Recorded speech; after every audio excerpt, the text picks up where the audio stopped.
नमस्कार. मी प्राध्यापिका वेदा जाते. चातुर्मास्य भागवत सेवेतील आज आपला 44वा दिवस. श्री गणेशाय नमः. ओम नमो भगवते वासुदेवाय.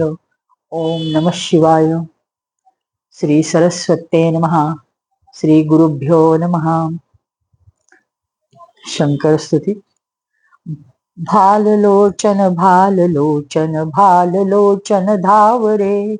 भाललोचन भाललोचन भाललोचन पावरे. जाळिले मदना हटे परी नाचतो शबरी सवे. मोहिनी कवळू बघे गज चर्मही धरितो नवे. रावणावर दे हरी त्रिपुराची आपरी दुर्मदा. श्री शिवा भजतो अशा मज बाधते नच आपदा. भाललोचन भाललोचन भाललोचन धावरे. भाललोचन भाललोचन भाललोचन पावरे. गोपाल कृष्ण भगवान की जय. श्रीमद शंकर देशिकेंद्र भगवान ज्ञानेश योगेश्वर. सन्मार्गी जनलावण्या क्षितितला आले तुको बापर. साई दास गणू समर्थ गुरुया संत व्रजा भीतरी. ठाके तो प्रभु हो प्रसन्न मजत्या सर्वांसवे श्रीहरी. गोपाल कृष्ण भगवान की जय. ओम नमो भगवते वासुदेवाय. आपला 9वा स्कंद सुरू होत आहे आज. राजा परीक्षित प्रश्न विचारतोय की भगवान, आपण सर्व मन्वंतरे त्यात अनंत शक्तिशाली भगवंताद्वारे केलेले ऐश्वर्यपूर्ण चरित्र वर्णन ऐकले. आणखीनही अजून काही कथा असतील तर त्या कृपा करून सांगा, कारण आम्हाला त्या ऐकायला मला खूप आवडतंय. आपण म्हणाला होतात की मागील कल्पाच्या अंती जो सत्यव्रत राजा झाला तोच पुढं मनू झाला, वैवस्वत मनू झाले. तर मला त्याबद्दल काही म्हणजे सांगता आलं तर कृपा करून ते ऐकायला आवडेल. सुतजी सांगतायत की शौनकजी, ब्रह्मवादी ऋषींच्या सभेमध्ये राजा परीक्षित ज्यावेळी असा प्रश्न करतो तेव्हा शुकदेवजी जे धर्माचे परम मर्मज्ञ असतात ते सांगायला लागतात, परीक्षित तुम्ही मनुवंशाचे संक्षेपात वर्णन ऐकले ते आता मी तुला सांग. विस्ताराने तर शेकडो वर्षे करूनही भागणार नाही. जे परमपुरुष परमात्मा लहान मोठ्या प्राण्यांचा आत्मा आहे ते प्रलयाच्या काळी खरं तर फक्त एकटे जागे होते.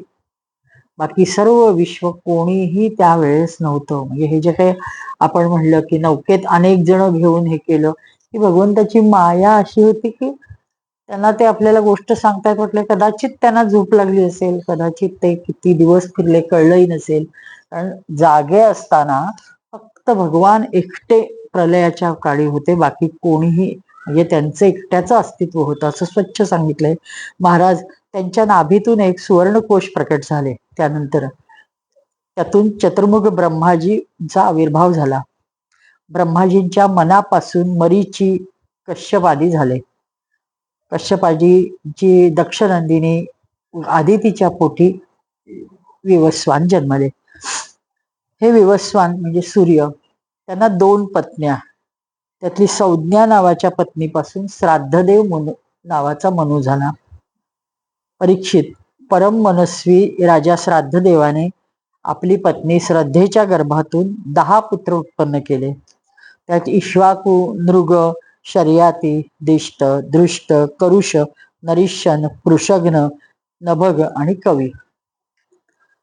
वैवस्वत मनू प्रथम मात्र संतानहीन होता. तो श्राद्धदेव पहिल्यांदा संतानहीन होता. त्याला खूप विवंचना पडायची की आपण पुत्रहीन आहोत किंवा अपत्य नाही म्हणून. वशिष्ठांना त्याची काळजी कळते आणि मग वशिष्ठ एकदा म्हणतात की तू मित्रवरून यज्ञ कर बरं, आपण तो करूया. म्हणजे प्रत्येक समस्येला पूर्वकाळी उत्तर यज्ञाद्वारेच प्राप्त होत होतं. हे अनेकदा आपण आता ह्याचे दाखले पाहिलेत. आणि आता हा म्हणतो की आपण हे करूया. आणि त्याची जी राणी असते, धर्मपत्नी श्रद्धा नावाची, ती दूध पिऊन राहत असते. दुधावर तिने ते यज्ञ काळात त्याच्या पूर्वीपासून तिने दुग्धाहार फक्त घेत असते. त्याची सगळीकडे म्हणजे चर्चा असते. त्या होत्यालाही माहित असतं, त्या श्राद्ध देवाची मनूची पत्नी ही अशी दुग्धाहार घेऊन राहते. ते एकदा यज्ञ सुरू झाल्यावर ती होत्याजवळ येते आणि त्याला कळवळून विनंती करून सांगते, याचना करते, म्हटलंय की मला मुलगी हवी. ठीक आहे, म्हणजे होत्याला काही हे माहिती नसतं की श्राद्ध देवाला काय हवंय किंवा वशिष्ठांनी काय शब्द दिलाय, काही त्याच्याबद्दल काहीही माहिती नसतं. हा म्हणतो ठीक आहे. मग अध्वर्यूच्या प्रेरणेने होता झालेल्या ब्राह्मणाने श्रद्धेच्या सांगण्याचे स्मरण केले. एकाग्र चित्ताने वषटकार मंत्राच्या वेळी यज्ञकुंडात आहुती दिली. वषटकार मंत्राचे उच्चारण करत यज्ञात आहुती दिल्या. जेव्हा होत्याने अशा प्रकारचे कर्म केले तेव्हा यज्ञाचे फलस्वरूप मुलाच्या जागी मुलगी झाली. तिचे नाव इला. तिला पाहून श्राद्धदेव मनू चकित झाले. ते अतिशय अप्रसन्न झाले आणि म्हणजे इतका अधिकार होता यजमानांचाही की ते तत्काळ वशिष्ठांकडे गेले आणि मग हा काय प्रकार आहे? तुमचे सगळे जे ब्राह्मण आहेत ते सत्य बोलणारे आहेत ना, त्यांचे मंत्र आहेत ते नेमकेपणाने म्हटलेले आहेत ना, मग हे सगळं असून ह्याचं फळ इच्छा एकाची केली आणि फळ विपरीत कसं? कर्म तर विपरीत झाले नाहीये. हा काय प्रकार आहे? ही दुःखाची गोष्ट आहे. वैदिक कर्माचे असे विपरीत फळ कधी मिळू नये, असे होत नसते. मग हे झालंच कसं? मला असं वाटत होतं की आपल्या लोकांचे मंत्रज्ञान तर पूर्ण असेल, शिवाय ते जितेंद्रिय असतील, तपस्येमुळे निष्पाप बनले होते, देवतांना असत्याची प्राप्ती झाल्यासारखे आपल्या संकल्पाचे हे फळ उलटे मिळालेच कसे? हा जाब यजमानांनी त्या सर्व गुरुदेवांना विचारलाय. हे दोघांचेही अधिकार केवढे होते आणि वशिष्ठ एकदम म्हणजे चकित होतात. हा काय प्रकार झालाय? परीक्षित, आमचे वृद्ध प्रपितामह म्हणजे वशिष्ठ, त्या भगवान यांचे बोलणे ऐकून त्याने विचार केला, क्षणभर ध्यान लावून पाहिलं आणि मग त्यांना सगळा प्रकार जाणला. आणि ते म्हणाले नंतर की अरे, विपरीत संकल्प आहे खरा, पण तो तुमच्या म्हणजे घरच्यांच्या आग्रहाखातर आहे. मग व्यवस्थित म्हणून खात्री करून घेतली आणि त्याला कळलं की त्याची पत्नी श्रद्धा हिने याची याचना केली होती. तुझ्या होत्याला विपरीत संकल्पामुळेच हा आपला संकल्प ठीक पूर्ण झाला नाही, पण तरी सुद्धा तपाच्या सामर्थ्यामुळे मी मात्र तुला ह्या मुलीची मुलगा बनवून देऊ शकतो. बघ, तुझी इच्छा असेल तर, तू म्हणशील तर मी तत्काळ हिच्यावर प्रयोग करतो. आणि त्याप्रमाणे राजन परीक्षित, परम यशस्वी भगवान वशिष्ठांनी असा निश्चय करून त्या इला नावाच्या कन्येलाच पुरुष बनवण्यासाठी पुरुषोत्तम नारायण भगवंताची स्तुती केली. तस्मै कामवरम तुष्टो भगवान हरिरेश्वरः ददावील भवत्तेन सुद्युम्न पुरुषर्षभ. सर्व शक्तिमान भगवान श्रीहरींनी संतुष्ट होऊन वशिष्ठांवरच्या प्रेमाने त्यांनी केलेल्या त्या स्तुतीने प्रसन्न होऊन ते तोंडाने मागेल तो वर दिला आणि त्याच्या प्रभावाने ती कन्या पुत्रात रूपांतरित झाली आणि त्यांचं नाव सुद्युम्न. महाराज, एकदा हा राजा सुद्युम्न हळूहळू तो मोठा झाला. तो मोठा शिकारीला मित्रांबरोबर, मंत्री लोकांचे जे मुलं होती ते त्याचे मित्र होते, त्या सगळ्यांना बरोबर घेऊन घोड्यावर बसून धनुष्यबाण घेऊन खूप सुदूर पर्यंत गेला. उत्तर दिशेला गेला, कारण काही हरणं त्याच्या डोळ्या देखत पळत उत्तर दिशेला गेली. तो त्या हरणांचा पाठलाग करत गेला, खूप लांब पर्यंत गेला. सरते शेवटी मेरू पर्वताच्या तळ भागातील वनात गेले की तिथं भगवान म्हणजे ते स्थान शंकर पार्वतींच्या विहाराचं आहे. त्यांनी त्या वनामध्ये प्रवेश करता क्षणी एकदम सुद्युम्नाला जाणवलं की अरे, आपण काहीतरी बदललोय. आणि त्यांनी नीट बघितलं तर त्याची पुन्हा स्त्री झाली होती. त्याचा जो घोडा होता ती घोडी झाली. त्यांनी आपले सगळे सहचर बरोबर आलेले मित्रमंडळ आहे त्या सगळ्यांकडे वळून पाहिलं तर सगळ्यांनीच आपोआप सगळेजण स्त्रिया झालेले त्याला पाहायला मिळाले. सगळे एकमेकांच्या तोंडाकडे पाहू लागले आणि खूप उद्विग्न झाले. हा काय प्रकार झाला? आपण असं कुठल्या वनात आलोय किंवा हे काय प्रकार आहे? हे कसलं वन आहे? म्हणजे काहीच त्यांना कळेना आणि बाहेर तोंड घेऊन जायची लाज वाटायला लागली. परीक्षिताने विचारले की भगवान, त्या भूखंडात असा विचित्र काय गुण आहे की पुरुष स्त्रिया होत आहेत आणि असं कुणी बनवलं? मला इतकं कुतूहल वाटतंय की मी माझ्या प्रश्न दाबून ठेवू शकलो नाही. मला खूप ते विचारण्याची उपरती झाली, अनावर झाली इच्छा. म्हणून मी तुम्हाला विचारते की असं घडलंच कसं? हा राजपुत्र राजपुत्री कसा झाला? आणि त्याचे सहचारी त्याचे जे मित्र आहेत ते सगळ्या त्याच्या मैत्रिणी कशा झाल्या तिच्या? हा काय प्रकार आहे? हे कसं गौड बंगाल आहे? हे कृपा करून विस्तृत करून आम्हाला सांगावं. मला खूप ते कुतूहल वाटतंय. मग शुकदेवजी म्हणाले, अरे हो परीक्षित राजा, ही एक मोठीच गोष्ट आहे. भगवान शंकर आणि देवी पार्वती यांचं ते आवडतं स्थान. त्यांचा एकदा तिथं विहार चालू होता. त्यावेळेस तिथं मोठमोठे ऋषी मुनी की ज्यांच्या स्वतःच्या तेजामुळं प्रचंड प्रकाश फाकतो असे ऋषी मुनी तिथं गेले.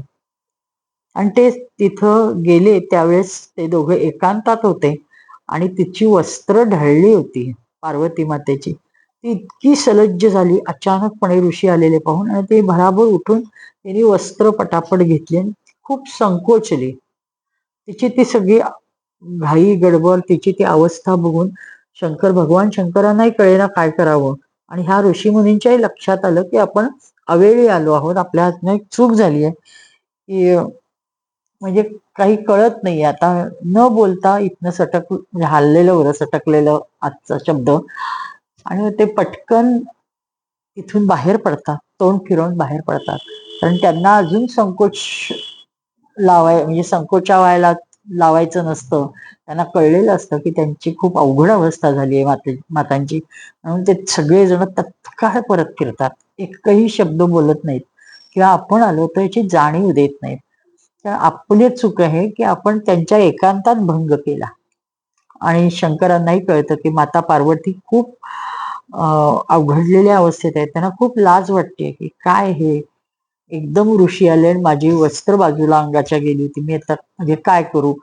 शंकर त्यांना खूप शांत करतात आणि तिला प्रसन्न करायसाठी मातेला म्हणतात की एक मी काम करतो की स्त्रिया असतील तर तुला संकोच वाटला नसताना, मग मी एक काम करतो की ह्या वनामध्ये जे कोणी येतील पुरुष ते स्त्रिया होतील, असं या वनाला मी शाप देतो आणि मग तुला संकोचायचं कारण नाही. त्या माता पार्वतीला खूप आनंद होतो की ठीक आहे म्हणतात. आणि हे तेव्हापासून त्या स्थानामध्ये कोणीही पुरुष राहत नसतो. हा सुद्युम्न पण त्याप्रमाणे स्त्री झालेला असतो. म्हणून ते आपल्या स्त्री बनलेल्या अनुचरांसहित एका वनातून दुसऱ्या वनात, दुसऱ्यातून तिसऱ्या राजधानीत यायला त्या सगळ्यांना खूप लाज वाटते की पुन्हा राजधानीत जायचं कसं. आणि मग त्याच वेळी अचानक चंद्राचा मुलगा बुध तो तिकडनं फिरत असतो. त्याचं लक्ष या घोळक्यातल्या स्त्रियांकडं, त्यांची जी प्रमुख असती त्या सगळ्या सुंदर स्त्रियांनी घेरलेली अतिशय मोहक स्त्री तिच्याकडे लक्ष जातं आणि तीही त्याला पाहते. दोघं एकमेकांना आपण अनुरूप आहेत समजतात आणि दोघं गांधर्व विवाह करतात. आणि मग चंद्रकुमार बुधाला त्या स्त्री रूपी सुद्युम्नाकडनं किंवा इलेक मार्फत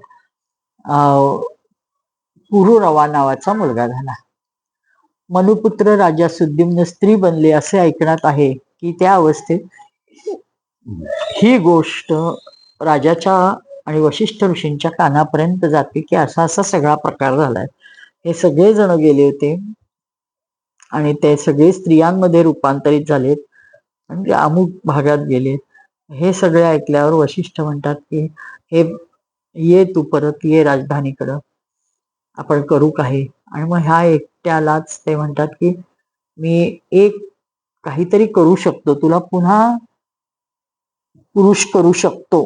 त्यासाठी शंकराची आराधना करायला पाहिजे. कारण ज्या शंकरांनी त्या वनाला शाप दिलेला आहे, शंकरांची खूप आराधना करतात वशिष्ठ, मनापासून करतात. आणि हे सर्व मी माझ्यासाठी करत नाहीये, तर एका तरुणासाठी करतोय की जो राजपुत्र आहे, असं सगळं सांगतात.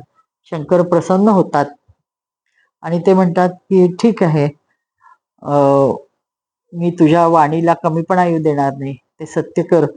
पण हा जो यजमान आहे तुझा, हा यजमान 1 महिना पुरुष राहील आणि 1 महिना स्त्री राहील. मग त्याचा असा आता अजून टप्पा वेगळा, म्हणजे किती पहिल्यांदा मुलगी म्हणून जन्माला आला, त्याचा मुलगा झाला, कालांतराने पुन्हा स्त्रीच झाला, पुन्हा त्याला म्हणजे पुत्रप्राप्ती झाली आणि पुन्हा तो म्हणजे गुरूंच्या कृपेने स्त्री पुरुष असं स्त्री पुरुष व्हायला लागला. पण हे जरी झालं तरी त्याची जी नगरीचे प्रजाजन असतात त्यांना असा आपला राजा नको असतो, ते खूप नाराज होतात. मग हे त्यांची प्रजेची नाराजगी त्यांना कळते की अरे रे, कुणालाच त्याच्यात आनंद नाहीये. मग त्यांनी त्याला जी 3 मुलं होती, उत्कल, गय आणि विमल, हे सगळे दक्षिणेचे राजे आहेत. बऱ्याच दिवसानंतर म्हातारपण आल्यावर त्याला हे सगळं असह्य होत असतं. तो एकांतात सदैव राहायला लागलेला असतो आणि मग तो आपला मोठा मुलगा पुरुरव्याला राज्य देतो आणि स्वतः तपस्या करायला वनात जातो. पण हा जो त्याचे वडील असतात श्राद्धदेव, त्यांना हे काही पटत नाही. आपला मुलगा वनात तपस्येला गेला, खर तर शेकडो वर्षानंतर गेलेला असतो, पण तरी सुद्धा ते म्हणतात की मला पुत्र पाहिजे, म्हणून भरपूर तपस्या करतात. श्राद्धदेव पुन्हा एकदा संतानासाठी सर्व शक्तिमान भगवान श्रीहरीची आराधना करतात आणि मग त्यातून त्यांना 10 पुत्र झाले, ज्यामध्ये सर्वात मोठा इक्ष्वाकू होता. मनुपुत्रातील त्या एकाचे नाव कुशध्र होते. गुरु वशिष्ठांनी त्याला गायीच्या रक्षणासाठी ठेवले. त्याप्रमाणे रात्रीच्या वेळी तो विरासनात बसे आणि गायींचे रक्षण करे. कधी काही होत नव्हतं, कारण हा अतिशय सजगपणे रक्षण करत असतो, गोपालन करत असतो. पण एके दिवशी रात्री खूप धुवाधार पाऊस व्हायला लागतो आणि गायींच्या झुंडी म्हणजे एक वाघ शिरतो. सगळ्या गायी धावायला लागतात आतल्या आत, म्हणजे काही कळत नाही तर स्वतः पळू लागतात. पण बलवान वाघाने एका गायीला पकडलेलं असतं. हा वाघाच्या वासावरनं, उग्रदर्प जो असतो त्यावरनं, आणि अंधार, भयंकर अंधार असतो, त्यात पावसाळी हवा असते, पाऊस पडत असतो, म्हणजे शक्यताच नसते की कंदील वगैरे काही घेऊन बघावं. तो आपली तलवार काढतो आणि गाय जिथं हंबरत असते त्याच्या दुसऱ्या साईडलाच वाघ असेल या कल्पनेने जोरात प्रहार करतो. आणि त्याचा आपण वाघाला मारलं असं वाटतं, वाघ मात्र झाप झाप झाप करत निघून जातो. म्हणजे तेव्हा त्याच्या लक्षात येतं, अरे त्याला नुसतं लागलं का हा म्हणजे काय प्रकार झाला कळत नाही, आपण वाघाला म्हणून मारलं पण गाय तर नसेल मेली, असं मनात शंका चाटून जाते. आणि उजाडल्यावर पाहतो तर खरंच गाय मेलेली असते,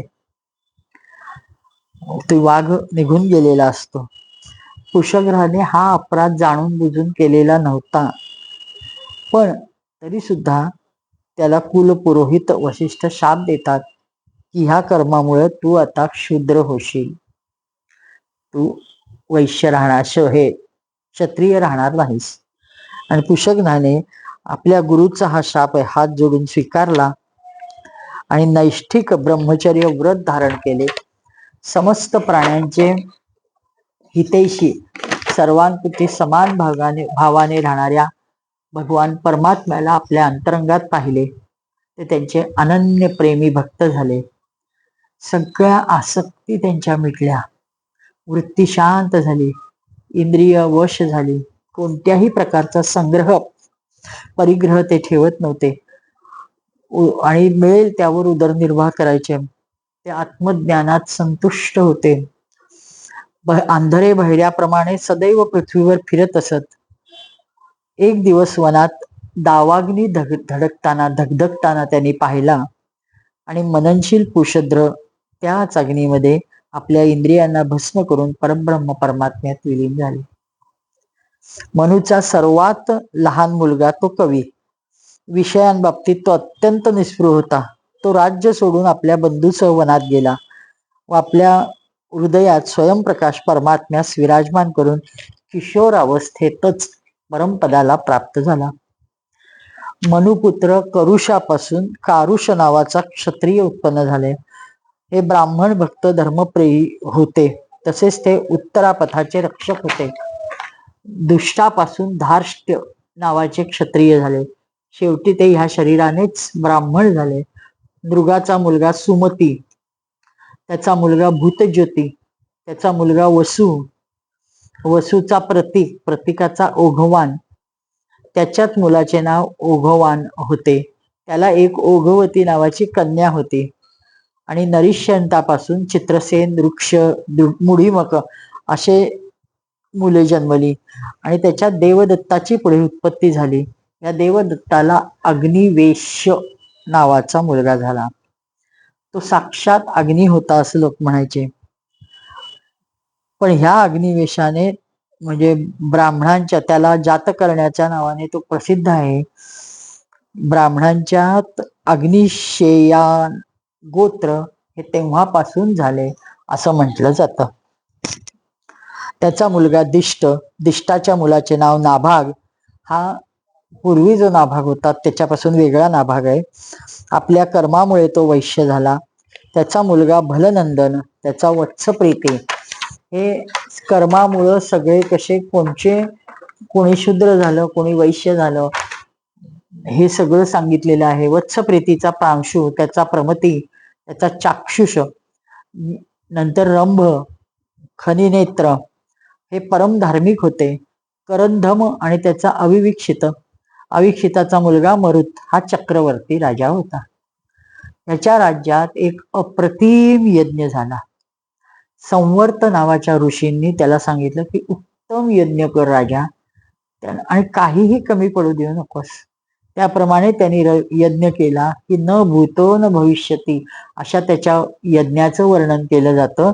मरुत्तस्य यथा यज्ञो न तथा न्यस्य कश्चन सर्वं हिरण्मयं तसीद यत् किंचिदास्य शोभनम. मरुताचा यज्ञ जसा झाला तसा अन्य कोठे होणे शक्य नाही. या यज्ञाची लहान सहान पात्र, अगदी चमचा असू दे, प्रत्येक गोष्ट ही हिरण्यापासून, सोन्यापासून बनवलेली होती. या यज्ञात प्रत्यक्ष इंद्र येऊन भरपूर सोमपान करून गेला आणि मस्तवाल झाला. दक्षिणांनी ब्राह्मण तृप्त झाले, इतके की म्हणजे त्यांच्या हातातून जाताना दक्षिणा गळत होत्या. मरुद्गण वाढत होते. विश्वे देव सभासद होते. अशा ह्या मरुताच्या मुलाचे नाव दम, त्याच्यापासून राजवर्धन, त्याच्यापासून नर असा मुलगा झाला. नरापासून केवल, केवलापासून बुद्धिमान, त्यापासून वेगवान, तर बंधू, आणि त्यापासून तृणबंधूचा जन्म झाला. तृणबंधू आदर्श गुणाचे भांडार होता. अप्सरातील श्रेष्ठ अप्सरा अलंबुषा यांनी त्याला वरलं. अनेक त्यांना मुले झाली आणि इडाविडा नावाची कन्या झाली. आणि विश्रवाने आपले योगेश्वर पिता पुलस्त्यजींपासून उत्तम विद्या प्राप्त करून इडाविडाच्या गर्भातून लोकपाल कुबेराला जन्म दिला. ही इडाविडा त्याची आई कुबेराची. महाराज तृणबिंदूंना आपल्या धर्मपत्नीपासून 3 मुलं झाली. विशाल, शून्यबंधू आणि धूम्रकेतू. राजा विशाल वंशधर झाले. त्यांनी वैशाली नावाची नगरी बसवली. आणि विशालापासून हेमचंद्र, धूम्राक्ष अशी 2 मुले झाली. कुशाश्वाच्या मुलाचे नाव सोमदत्त. त्याने अश्वमेध यज्ञाद्वारे यज्ञपती भगवंताची आराधना केली आणि योगेश्वर संतांच्या आश्रयाने उत्तम गती प्राप्त केली. आणि या सोमदत्ताच्या मुलाचे नाव सुमती, त्यापासून जन्मेजय झाला. हे सर्व तृणबिंदूची कीर्ती वाढवणारे विशाल वंशी राजे होते. म्हणजे सगळे एका वंशाचे होते. शुकदेवजी सांगतात, परीक्षित, मनुपुत्र राजा शर्याती वेदांचा निष्ठावान विद्वान होता. अंगिरा ऋषी जे होते, अंगिरा गोत्राच्या ऋषींच्या यज्ञात दुसऱ्या दिवशीचे त्याने कर्म सांगितले होते. त्यांना एक कमललोचना कन्या होती. तिचे नाव होते सुकन्या. एक दिवस सदैव राजा आपल्याला कन्येला घेऊनच फिरत असे. एक दिवस जंगलात तिच्या बरोबर फिरत होता. फिरत फिरत ते च्यवन ऋषींच्या आश्रमात आले. सुकन्या आपल्या मैत्रिणींबरोबर वनात हिंडू लागली. हिंडून ती वृक्षांचे सौंदर्य पाहत होती. तिने एके ठिकाणी खूप मोठे वारुळ पाहिले. साहजिकच सगळ्या मुली त्या वारुळाभोवती गोळा झाल्या आणि आत वाकून पाहू लागल्या. तर या सुकन्येला आज काजव्याप्रमाणे 2 डोळे चमकताना दिसले, म्हणजे 2 ज्योती चमकताना दिसले. तिला खूप कुतूहल वाटलं.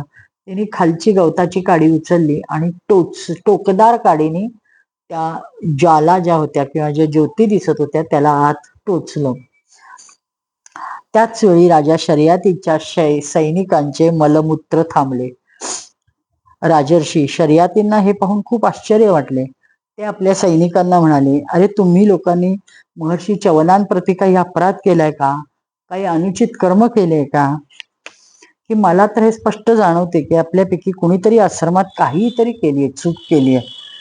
तेव्हा अगदी सगळ्यांच्याकडनं प्रत्येकाला राजा विचारतोय, प्रत्येक जण नाही काही केलं, अगदी सहज सांगताय. मग भीत सुकन्या हळूच सांगते की राजा बाबा, मी काहीतरी अपराध केला, अवश्य केलाय, पण अर्थात मी अजाणतेपणे केलाय. मला 2 ज्योती ह्या वारुळात दिसल्या होत्या आणि मला त्या ज्योतींच्या बद्दल खूप म्हणजे आश्चर्य वाटलं, म्हणून मी काट्याने ते छेदले. आपल्या कन्येचे बोलणे ऐकून राजा शर्यती खूप घाबरला. त्यांनी हळूहळू स्तुती करून वारुळात लपलेल्या झाकलेल्या च्यवन ऋषींना प्रसन्न केले. च्यवन मुनीचा अभिप्राय जाणून त्यांनी, म्हणजे आता हे आपल्याला लॉजिकली पटत नाही, कित्येक शेकडो वर्ष जख्ख म्हातारे च्यवन ऋषी आणि ह्याची राजाची छोटीशी कन्या, तदा अभिप्राय प्राज्ञाय प्रादाद दुहिरतम मुने, म्हणजे दुहिर त्याची पत्नी व्हावी अशी त्याची इच्छा राजा जाणतो आणि तिने अपराध केलाय तर तिने शिक्षा भोगावी किंवा त्याला सामोरं जावं म्हणून च्यवन मुनींचा अभिप्राय जाणून आपली कन्या त्यांना समर्पित केली आणि ह्या सर्व संकटापासून सुटून सावधानीने त्यांची अनुमती घेऊन ते राजधानीत निघून आला. इकडे सुकन्या परमक्रोधी च्यवन ऋषींना आपल्या पतिरूपात प्राप्त करून सावधानीने सेवा करत होती.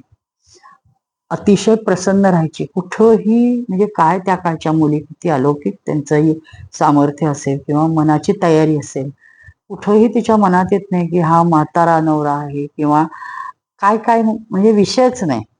ती पदरी पडलं पवित्र झालं असं समजूया किंवा काय माहिती नाही त्यांची मनोवृत्ती कशी असेल. ती त्यांच्या इच्छेप्रमाणे थोडंही त्यांना न दुखवता सर्व सेवा करू लागली आणि त्यांना अतिशय आनंदित ठेवायचं काम करत होती. काही काळ निघून गेल्यावर त्यांच्या आश्रमात अश्विनी कुमार आले. च्यवन मुनींनी त्यांचा यथोचित सत्कार केला आणि म्हणले की आपण दोघे समर्थ आहात म्हणून मला युवावस्था प्रदान करा. माझे रूप व अवस्था अशी करा की ज्याला तरुण स्त्रिया याची इच्छा धरतील. मी जाणतो की आपण लोक सोमपानाचे अधिकारी नाहीत आणि मी तुम्हाला शब्द देतो की यज्ञामध्ये तुम्हाला सोमपानाचा अधिकार मी मिळवून देईन. झालं. वैद्य शिरोमणी अश्विनी कुमारांनी च्यवनांचे अभिनंदन केले.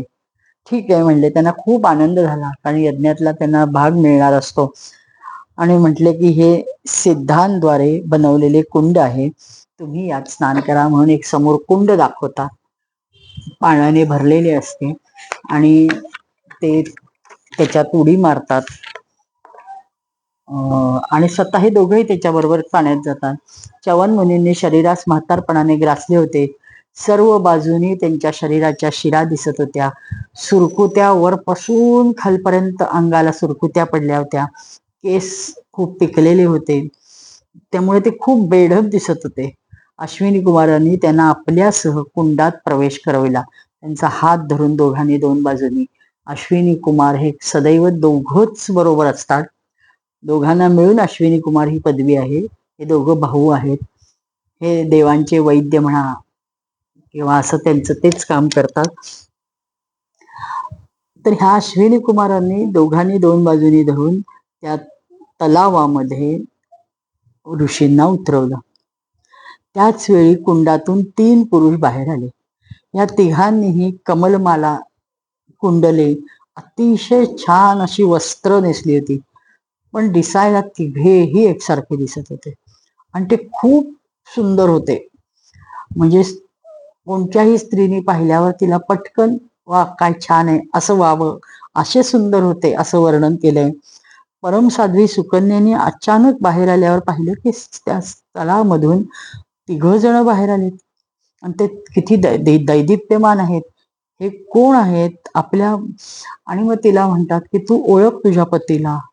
तेव्हा आपल्या पतीला न ओळखून ती पुन्हा अश्विनी कुमारांना मनोमन नमस्कार करून डोळे मिटून शरण गेली आणि मला माझ्या पातिव्रत्याला एक हे द्या, अभय द्या आणि मला माझे पती कोण हे कळू दे.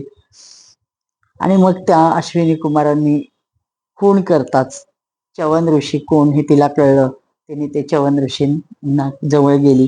च्यवन मुनींनी आज्ञा घेऊन विमानाद्वारे हे दोघं निघून गेले. अश्विनी कुमार त्यांना खूप आनंद झाला आणि मग ते म्हणाले की मी तुला शब्द दिलाय. म्हणून काही काळाने यज्ञ करण्याच्या इच्छेने राजा शर्याती च्यवनांच्या आश्रमात आले. तेव्हा त्यांनी पाहिले की आपल्या मुलीजवळ फार तेजस्वी मुलगा एका झोपाळ्यावर 2 जण बसले, झोके घेतायत आणि दोघांना जगाचं भान नाहीये. ते एकमेकांच्या आनंदात इतके रममाण आहेत की बाहेरचं जगात काहीच कळत नाही. राजा शर्याती तिथपर्यंत येऊन ठेपतो तरी त्यांचं लक्ष नसतं. ते दोघं आपल्याच आनंदात मशगूल असतात. आणि हे आपली कन्या, आपण इतके चांगले संस्कार केले तरी अशी उलटा कशी निघाली? हा कोण पुरुष आहे? आणि हे जर च्यवन ऋषींना मी कोणत्या तोंडाने तोंड दाखवू? म्हणजे राजा खूप घाबरतो. काय म्हणजे मी केली, खूप चूक केली का? हा माझा अपराध न मोजता येण्यासारख्या ह्याचा आहे. म्हणजे हतबल होतात आणि तो शेवटी त्यांना राहवत नाही. ते पुढे होतात आणि ते मुलीला म्हणतात, खूप अदवा तद्वा बोलायला लागतात. हे दुष्टे, हे कुकर्मे, हे कुलबुडवे, तू हे काय केलंस? तू काय सर्वांना वंदनीय असणाऱ्या च्यवनांना सोडून तू हे कुणाबरोबर आपल्या प्रेमाचे चाळे करतेस? अवश्य तू म्हातारे आपला म्हणजे कामाचा नाही निरुपयोगी समून तू त्यांना हाकलून दिलंस का? कुठं सोडून दिलंस? आता तू रस्त्याच्या म्हणजे जार हलक्या पुरुषाची सेवा करतेस. हा कोण पुरुष आणलायस? आणि रंगरूपावर नसतं, माणसाचं सामर्थ्य बघायचं असतं. च्यवन ऋषी महान आहे ते, तू त्यांना कुठं ढकललंस? काय केलंस? म्हणजे त्याला काय बोलावं राजाला कळत नाही. त्यांचा संताप, अफाट संताप झालेला असतो.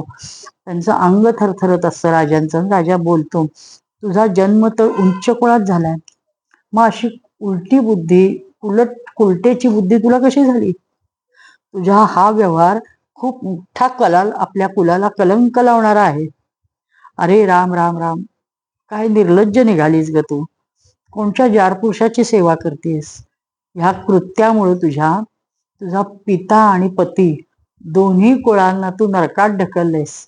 म्हणजे राजाला खूप अपराधी वाटायला लागतं. कळत नाही आता च्यवन ऋषींना कुठं हुडकावं आणि आपल्या मुलीबद्दल त्यांची माफी मागावी असं होतं. राजा शर्यातीने असे म्हटल्यावर पवित्र हास्यवाल्या सुकन्याने हसून म्हणले, पिताजी शांत व्हा. ओरडते ती म्हणजे हो थांबा थांबा, शांत व्हा. मी कशाला दुसऱ्या कोणाबरोबर जाईन? हे आपले जामात स्वयं भृगुनंदन भृगुनंदन महर्षी च्यवनच आहेत. आणि हे कसं शक्य आहे? म्हणजे ते किती वयोवृद्ध झाले होते आणि हे एवढे तरुण, म्हणजे काही कळत नाही. ती म्हणते ऐका सगळी गोष्ट आधी, असं म्हणून 2 जण अतिशय रसाळपणे त्यांच्या सगळ्या ह्या नवयौवन संपन्न पतीच्या पुनःप्राप्तीच्या, रूप गुणाच्या पुनःप्राप्तीच्या वर्णन करून सांगतात. यौवन आणि सौंदर्याच्या प्राप्तीचा हा सारा वृत्तांत राजा ऐकतो शर्यती, आणि त्याला खूप विस्मित होतो, खूप आनंदित होतो. आपल्या मुलीची माफी मागतो. तो म्हणतो, अगं चुकलं माझं, मला असं मनातच आलं नाही की असं काही घडलं असेल, मी खूप चुकलो. म्हणून तिला जवळ घेतात महर्षी च्यवनांनी वीर शर्यतीकडून. मग ते म्हणतात की आपल्या सासऱ्यांना माझी एक इच्छा आहे की तुम्ही एक सोमयाग करावा. त्याचे अनुष्ठान मग त्यांनी करवले. सोमपानाचे अधिकारी नसताना आपल्या प्रभावांनी अश्विनी कुमारांना सोमपान करवले, आणि त्यासाठी त्यांनी राजा शर्यतीलाही सांगितलं की हे मी करणार आहे, त्यांना मी शब्द दिलाय. इंद्र तत्काळ क्रोधित झाला. अरे ह्याला अश्विनी कुमारांना काय कारण आहे सोमरस द्यायचं? त्याला हे सहन झालं नाही इंद्राला. तो संतापून शर्यतीला मारण्यासाठी वज्र उचलले. महर्षी च्यवनाने त्यांच्या वज्रासह त्याला अडवले आणि तिथेच स्तंभित केले. काय सगळं म्हणजे काय घडतंय कळायच्या आत त्याचं वज्र आणि इंद्र स्तंभित झाला. तेव्हा सर्व देवतांनी अश्विनी कुमारांना सोमभाग देणे स्वीकार केले. म्हणजे ज्यावेळेस इंद्राला हातपाय हलवायला येईना, त्याचा एक दगडी स्तंभ असल्यासारखा झाला, त्यावेळेस मग त्यांचा नाईलाज झाला आणि ते म्हणजे ठीक आहे, आम्ही त्याला त्याच्यात सोमरस ह्या पुढं अश्विनी कुमारांनाही देत जाऊ. त्या लोकांनी वैद्य असल्या कारणाने प्रथम अश्विनी कुमारांना वर बहिष्कार टाकला होता, परंतु शर्यतीला म्हणजे या आग्रहामुळं ते त्यांनी सगळ्यांनी स्वीकारलं. इंद्रालाही शेवटी ते मान्य करावं लागलं. परीक्षित, ह्या शर्यतीला 3 मुलं होती, उत्तानबर्ही, आनर्त आणि भूरिसेन. ह्या आनतीला रेवत झाला. महाराज रेवताने समुद्राच्या आत एक कुशस्थली नावाची नगरी वसवली. त्यात बसून तो आनर्त म्हणजे गादीवर राज्य करत होता. त्यांना 100 श्रेष्ठ पुत्र होते. त्यात सगळ्यात मोठे ककुद्मी. हे ककुद्मी आपली कन्या रेवती हिला वर हुडकायसाठी बाहेर पडले. ती इतकी सुस्वरूप होती, इतकी देखणी होती की तिला कोण वर मिळेल, कोण तिच्यासाठी नियुक्त केला असेल असं म्हणजे त्याला प्रश्न पडतो. खूप मुलं बघतो पण त्याला पटत नाही, कारण त्याला सगळ्यात आपली मुलगीच उजवी वाटते. मग शेवटी तो म्हणतो, जाऊ दे, इकडे इकडे भटकण्यापेक्षा ब्रह्मदेवानीच हिला कोणासाठी नियुक्त केलंय हे आपण जाऊन बघावं. आणि म्हणते ब्रह्मलोकात जातात. तिथं सर्व देवता हास्य विनोद ह्याच्यात मग्न असतात. गाण्या वाजवण्याचा नुसता गोंधळ उडालेला असतो. गप्पांसाठी म्हणजे ह्याला संधीच मिळत नाही. हा ते सगळं होईपर्यंत बाहेर बसून राहतो. उत्सवाच्या शेवटी ब्रह्माजींना सगळं झालं, सगळे जिकडच्या तिकडे गेले की ते ब्रह्माजींजवळ जातात, नमस्कार करतात आणि आपल्या येण्याचे कारण सांगतात. ब्रह्माजींना खूप हसायला येतं. ते मोठ्यांदा हसतात. ते म्हणतात, काय झालं, माझं काही चुकलं का? ककुद्मी विचारतात. ते म्हणतात, महाराज, अहो तुम्ही ज्या लोकांबद्दल विचार घेऊन इथं आला आहात ते सर्व काळाच्या ओघात निघून कधीच गेले. हा ब्रह्मदेवाचा इथं तुम्ही ब्रह्मलोकात आहात. त्यांची मुले नातवंडे सुद्धा गेली, त्यांच्या गोत्रांची नावं सुद्धा शिल्लक नसतील. ह्या कालावधीत म्हणजे तू आल्यापासून 27 चतुर्युगींचा काळ लोटला आहे. पण मला एक गंमत वाटते की तरी सुद्धा त्याची मुलगी रेवती कशी शिल्लक राहिली. ते म्हणतात, त्यामुळे तू जा आता. ह्यावेळी भगवान नारायणांचा अवतार महाबली बलदेव म्हणजे बलराम होतील. ते पृथ्वीवर अवतार धारण करतील. पृथ्वीवर ते सध्या विद्यमान आहेत. म्हणजे पृथ्वीवर कृष्णाने अवतार घेतला आहे, बलरामांनी अवतार घेतलाय. त्या बलरामांना तू आपली रेवती दे असा सांगतात. राजन, त्या नररत्नाला हे कन्यारत्न समर्पित कर. ज्यांचे नाव, लीला आदींचे श्रवण कीर्तन फार पवित्र होय, तेच प्राण्यांचे जीवन आपल्या अंशाने अवतीर्ण झाले आहेत. राजा ककुद्मी ब्रह्माजींचा आदेश घेऊन त्यांच्या चरणांना वंदन करतो. आपल्या नगरात येतो. त्यांच्या वंशजांनी यक्षांच्या भयाने ते नगर सोडले होते. इथे तिथे असाच निवास करत होते. राजा ककुद्मीने आपली सर्वांग सुंदर पुत्री रेवतीला परम बलशाली बलरामजींना सोपवले आणि स्वयं तपस्या करायसाठी बद्रीनाथच्या दिशेने चालते झाले. किती अद्भुत गोष्टी एक एक भागवतामध्ये आहेत, त्याचा आपण म्हणजे विचार करायला पाहिजे. ह्याच बरोबर आणखीन एक गोष्ट महत्वाची म्हणजे नाभागाची, अंबरीशाची कथा येते पुढं. मनुपुत्र नाभागाचा मुलगा नाभाग जेव्हा दीर्घकालपर्यंत ब्रह्मचर्याचे पालन करून तो परतला, तेव्हा मोठ्या भावाने छोट्या परंतु विद्वान भावास हिश्श्यात केवळ वडिलांना दिले. म्हणजे या गोष्टी पूर्वीच्या काळापासून चालत आलेल्या आहेत. याच इथं व्यासांनी आपल्याला रूप दाखवले. शुकदेवजी सांगतात की भावांना त्यांनी विचारले, हे बंधूंनो, मी तपश्चर्येला गेलो होतो, त्यावेळेस तुम्ही आपल्या हिश्शे केले, माझ्या हिश्श्याला काय दिले? तेव्हा त्यांनी उत्तर दिले की आम्ही तुला हिश्श्याला वडिलांना दिले. आणि त्यांनी आपल्या वडिलांजवळ जाऊन विचारले, पिताजी, माझ्या मोठ्या भावाने मला हिश्श्यात काय दिले? तर त्यांनी ते सांगतात की मुला, तू त्यांचे ऐकू नकोस.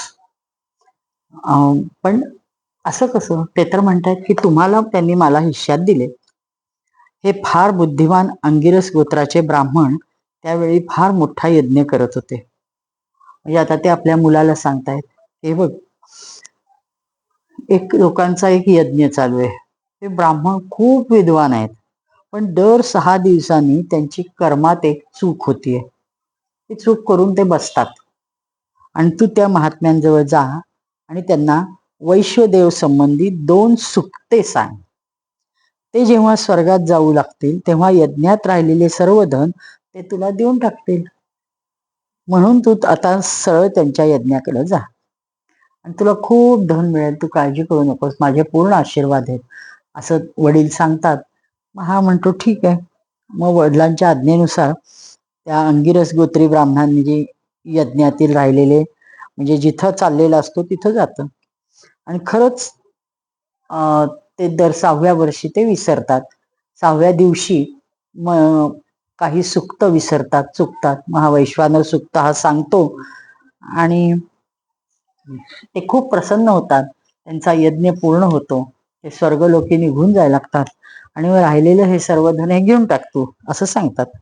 नाभाग आता त्याला खूप आनंद होतो. ते सर्व तेव्हा धन घेऊन तो निघतो. तेव्हा उत्तर दिशेला एक काळ्या रंगाचा पुरुष असतो. तो अरे, ह्या यज्ञभूमीत जे काही राहील ते माझे असं म्हणून त्याच्या पुढे येऊन दरडावतो. तो म्हणतो, नाभाग म्हणाला, अहो ऋषींनी तर हे धन मला दिले, मग ते माझे आहे ना.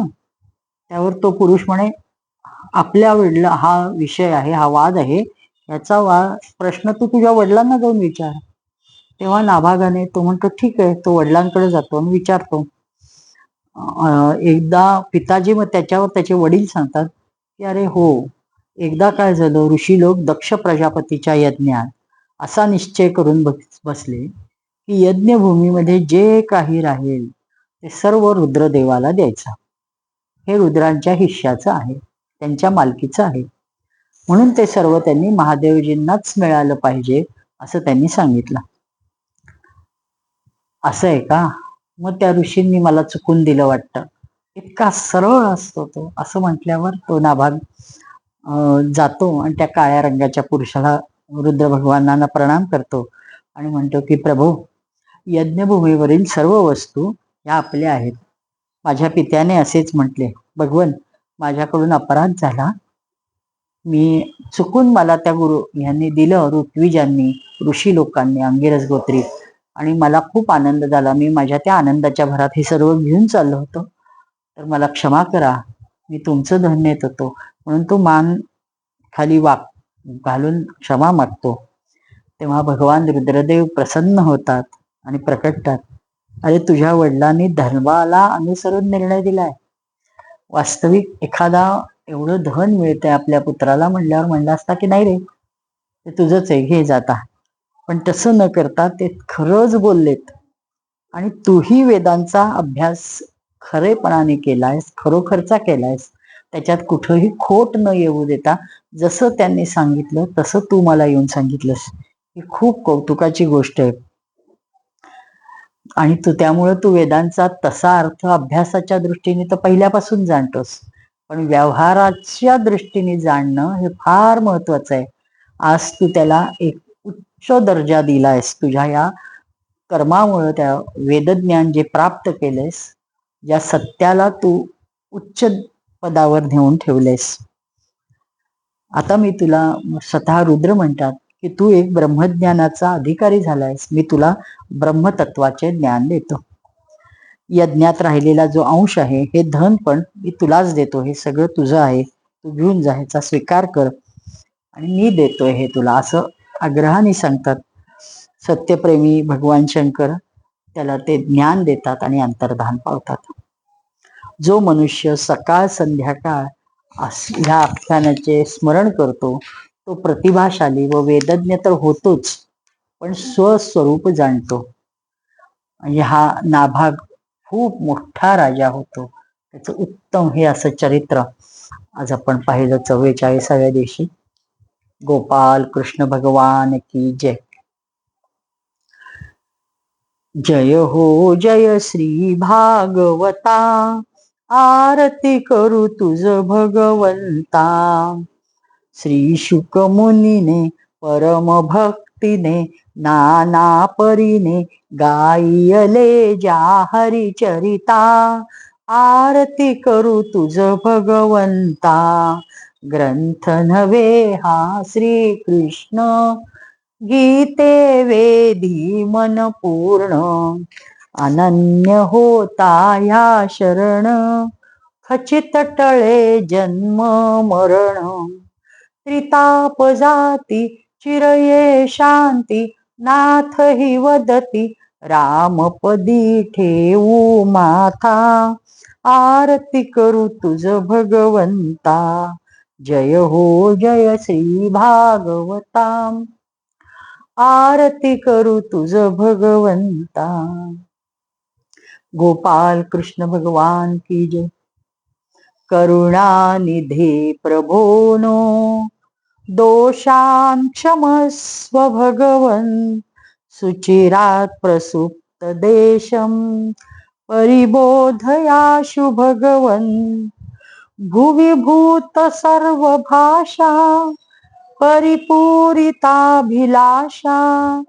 श्वसितीव देव भाषा, तां पालयस्व भगवन्. आसीत् कदाचिदेषा, वाणी विशुद्ध वेशा. अधुना लवावशेषा, तामाश्रयस्व भगवन्. देशे स्वतन्त्रतायाः, प्राचीन सभ्यतायाः. समयं समर्गताया, पुनरानयस्व भगवन्. करुणानिधे प्रभोनो, दोषान् क्षमस्व भगवन्. सुचिरात् प्रसुप्त देशं, परिबोधयाशु भगवन्. गोपाल कृष्ण भगवान की जय. देव देवेश्वर भगवान परशुराम भगवान की जय. परम सद्गुरु श्री गजानन महाराज की जय.